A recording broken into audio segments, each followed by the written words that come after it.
রাজ্যে পালাবদলের পরেই প্রথম আলিপুরদুয়ার জেলা প্রশাসনিক ভবন ডুয়ার্সকন্যায় প্রশাসনিক কর্তাদের সঙ্গে বৈঠক করলেন বিজেপির সাংসদ ও বিধায়কেরা।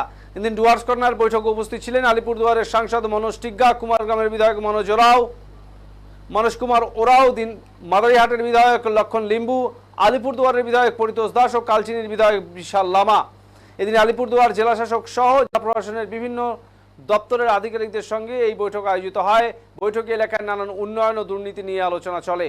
বৈঠক শেষে আলিপুরদুয়ারের সাংসদ মনোজ টিগ্গা জানান, এই বৈঠকে আমরা স্পষ্ট জানিয়ে দিয়েছি তৃণমূল আমলে যে দুর্নীতি হয়েছে সেগুলোর তদন্ত করতে হবে। যারা সরকারি টাকা নয়ছয় করেছে তাদের বিরুদ্ধে ব্যবস্থা গ্রহণ করতে হবে। বিজেপি সরকার উন্নয়ন ও সাধারণ মানুষদের লুটপাট কোনোটাই বরদাস্ত করবে না।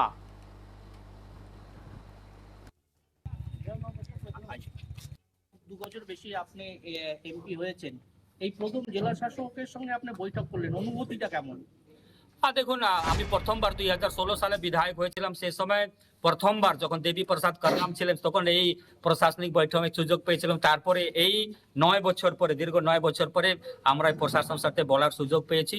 সেটা নিশ্চিত একটা ভালো অনুভূতি আমরা বলতে পারি। সরকার না আসতে সুযোগটা আসতোই না।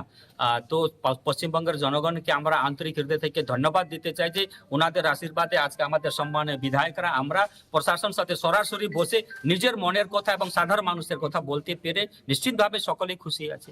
ডিএম সাক্ষাৎ করলেন অবশেষে? হ্যাঁ, সাক্ষাৎ তো করতেই হবে। 2 বছর বেশি আপনি এমপি হয়েছেন, এই প্রথম বিস্তীর্ণ এলাকা ফ্লাডে কবলিত হয়, তো ফ্লাড নিয়ে কি বললেন? দেখুন, আমরা বলেছি যে এখন তো যেরকম যে জায়গাতে ফ্লাড এসেছিল, যেরকম শালকুমারে যেটা সিসামারা নদী আছে, এখানে সুভাষিনীতে তোরসা নদী ঢুকেছিল, আরো ওইদিকে বাসরা নদীতে সমস্যা আছে। সে সমস্যাগুলো এখন পার্মানেন্টলি না হলে যাতে জল না ঢুকে তার ব্যবস্থা করতে হবে এবং এখনই প্ল্যান প্রজেক্ট করতে হবে যাতে আগামী দিন আমরা এই জায়গাতে একটা পার্মানেন্ট ব্যবস্থা করতে পারি, যাতে জল না ঢুকে, জল না উঠে মানুষকে নিজের প্রাণ হারাতে না হয়। তার সেই জন্য সতর্কভাবে কাজ করার জন্য আমাদের যত বিধায়করা আছেন সকলেই সেই ইরিগেশন ডিপার্টমেন্টকে বলেছে। আপনারা বিভিন্ন দুর্নীতির অভিযোগ করলেন, তো আলিপুরদুয়ারের যে দুর্নীতি সেগুলোর জন্য কি কোনো ইনকোয়ারি কমিটি বা কিছু চিন্তা ভাবনা আছে? সেটা আমরা সেখানে বলে দিয়েছি আগামী দিন আমরা সকলে লিখিতভাবে আমরা জানাবো, ঠিক আছে। এবং আমরা চাই সব বিধায়ক চেয়েছেন যে বিগত দিনে যে দুর্নীতি হয়েছে তার তদন্ত হোক এবং এই দুর্নীতির সাথে যারা যুক্ত আছেন তাদেরকে দৃষ্টান্তমূলক শাস্তি দিতে হবে। লিখিতভাবে জানাবেন মানে দাদা? দেখুন, লিখিত ভাবে মানে কি, আমরা তো সরকারে আছি, ঠিক আছে, আমরা বলেছি, তারপরে একটা তো ডকুমেন্টেশন রাখতে হয়। আমরা জানাবো ম্যাডামকে যে এই ডিপার্টমেন্টে দুর্নীতি হয়েছে, লিখিত ভাবে তার একটা ডকুমেন্টেশন থাকবে।